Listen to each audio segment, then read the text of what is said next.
Happy St Valentine's Day! Warning, Dangerously Incompetent has a low opinion of religion. St Valentine's Day, what's this got to do with Crossout? Absolutely nothing. Why are you forcing this Catholic dogma down our throats? I mean, I'm of the Olympic ideal here. There's that the Olympic thought. This is Crossout. This is a game. All humanity can come together, play the game. We can leave the religion, we can leave the politics, we can leave it all outside and come together as humans and play a game. So why are we celebrating St Valentine's Day?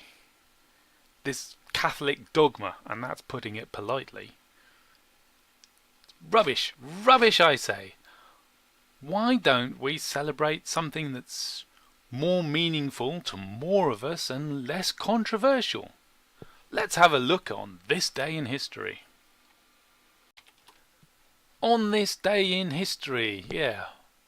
Well, this site's a bit USO-centric, but it will suffice. So let's have a look. On this day in history. What else can we look at to start? Oh, well, talking of Catholics and Protestants, if you're English or interested in the Catholic Protestant controversies, wars and all the rest of it, conflicts, yeah, that's fairly significant, but it's not something we all probably want to celebrate. What else can we do? Well, if you're British and you're interested in economics, that's probably significant. Henry Pelham becomes Britain's first Lord of the Treasury. Yep, fairly significant. Well, that's Americano-centric, isn't it? Who's Benjamin Lincoln? I can remember Abraham Lincoln. Who's Benjamin? Stars and Stripes arrives in foreign port for the first time. France. If you're colonial, unwashed colonial, and you're Stars and Stripes, yeah, you might want to look up British East India Company and its flag and start comparing the dates there. That's all I'm going to say about that, yes.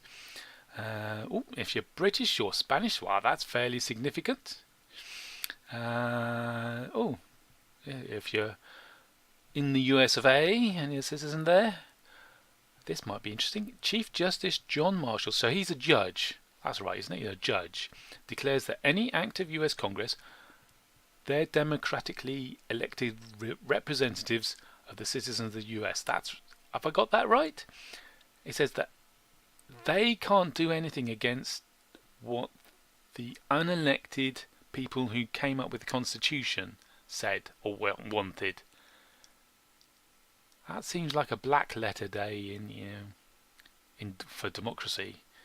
Well, if you're a citizen of the US and you can elucidate to the rest of the world further in the comments below, thank you. But yeah, again, not something everyone can get along with. Doopy-doo, what else we got?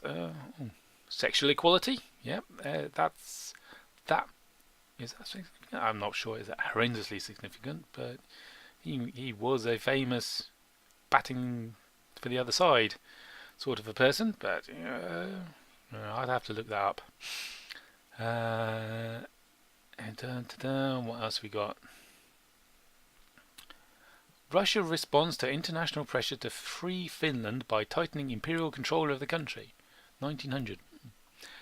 Russia has been dicks to the rest of the world for over 100 years. That's what I'm reading there. Oh, here's another one. The Polish-Soviet War began. Yep, still being dicks. Good old Russia. Anyway.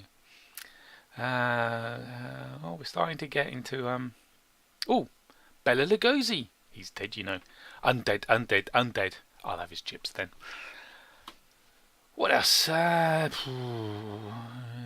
We're starting to get into... living people's memories here, so maybe we can't celebrate so much about that. But there was something that's far enough away, and it was good for everyone. Where's it gone? No. Here we are. 1747. Astronomer James Bradley presents his discovery of the wobbling motion of the Earth on its axis to the Royal Society, London. Everyone can get behind that one, can't they? Surely, it's a notable date in the history of humans' understanding of the Earth and its place in the solar system. And the only people who are going to disagree with that are the flat earthers, and they're all mad. So they can shove it where the sun don't shine.